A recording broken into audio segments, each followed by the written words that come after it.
ভারতের বিপক্ষে শেষ টেস্টের পঞ্চম দিনে নিজেদের দ্বিতীয় ইনিংসে ব্যাট করছে বাংলাদেশ।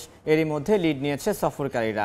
যদিও দিনের শুরুতে আগে ইনিংসে সেঞ্চুরিয়ান মুমিনুলকে হারিয়েছে টাইগাররা। এই মুহূর্তে কানপুরের গ্রিন পার্ক স্টেডিয়ামে আছেন রিপোর্টার মাহবুব রিমন। সবশেষ খবর জানতে সরাসরি যাচ্ছি তার কাছে।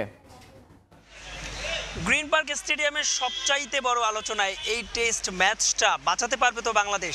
আড়াই দিনের বেশি বৃষ্টিতে ভেস্তে যাওয়ার পরেও এই আলোচনা আসছে, কারণ হচ্ছে ভারতের অমন অদ্ভুতরের ব্যাটিং আর টাইগারদের ব্যাটিং ব্যর্থতা। অর্থাৎ যে উইকেটে একেবারে রানের ফুল ছুরি ছুটিয়েছে ভারত, একটার পর একটা রেকর্ড গড়েছে বিশ্ব ক্রিকেটের 147 বছর টেস্ট ইতিহাসে দ্রুততম 50, 100, 150, 200, 250 সব রেকর্ড নিজেদের করে নিয়েছে টিম ইন্ডিয়া। সেই উইকেটে বাংলাদেশ দল 250 রানই করতে পারেনি এবং ইতোমধ্যে কিন্তু 3টা উইকেট পড়ে গেছে। বাংলাদেশ দল আবারও দ্বিতীয় ইনিংসে ব্যাট করতে নেমে বলছিলাম যে সবচাইতে বড় আলোচনা এই টেস্ট ম্যাচটা বাঁচাতে পারবে কিনা, কারণ উইকেটে কিন্তু ইতোমধ্যে স্পিন ধরছে এবং রবিচন্দ্র অশ্বিন মুমিনুলকে একেবারে ট্র্যাপে ফেলেই কিন্তু তাকে কিন্তু আউট করেছে। আমরা দেখছিলাম যে মুমিনুল বারবার সুইপ শট খেলছিলেন এবং যে কারণে লেগ স্লিপ, একটা অতিরিক্ত লেগ স্লিপ কেএল রাহুল তাকে দাঁড় করিয়েছিলেন রোহিত শর্মা এবং ম্যাজিকের মতো কাজ করেছে। ওভারের তৃতীয় ওভারে মুমিনুলকে ফিরিয়েছে, যে মুমিনুল কিন্তু গতকাল একটা দুর্দান্ত সেঞ্চুরি তুলে নিয়েছিলেন এবং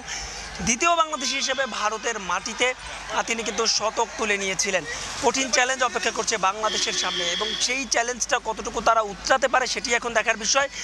অধিনায়ক নাজমুল হোসেন শান্তর কথা আলাদা করে বলতে হয়। এর আগের টেস্ট অর্থাৎ চেন্নাইয়ে 10 ইনিংস পর তিনি একটা 50 দেখা পেয়েছিলেন, সেটা কিনা দ্বিতীয় ইনিংসে। নাজমুল হোসেন শান্তর যদি আমরা ব্যাটিংয়ের পূর্বের ইতিহাস আলোচনা করি তবে তিনি প্রথম ইনিংসের তুলনায় দ্বিতীয় ইনিংসে তার অ্যাভারেজটা বেশি।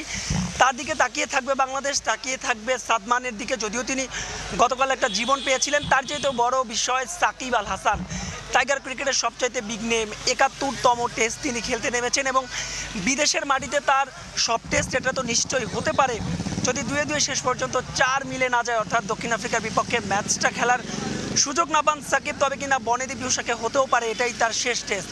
এই ম্যাচটা আসলে বাঁচাতে পারবে কিনা বাংলাদেশ, বাঁচাতে পারবে কিনা অন্তত সাকিব আল হাসানের জন্য, সেটা জানতে হলে বাকি দুটো সেশন আসলে আমাদের অপেক্ষা করতে হবে। এই ছিল আমার কাছে ভারতের কানপুর থেকে বাংলাদেশ ভারত টেস্টের সবশেষ আপডেট।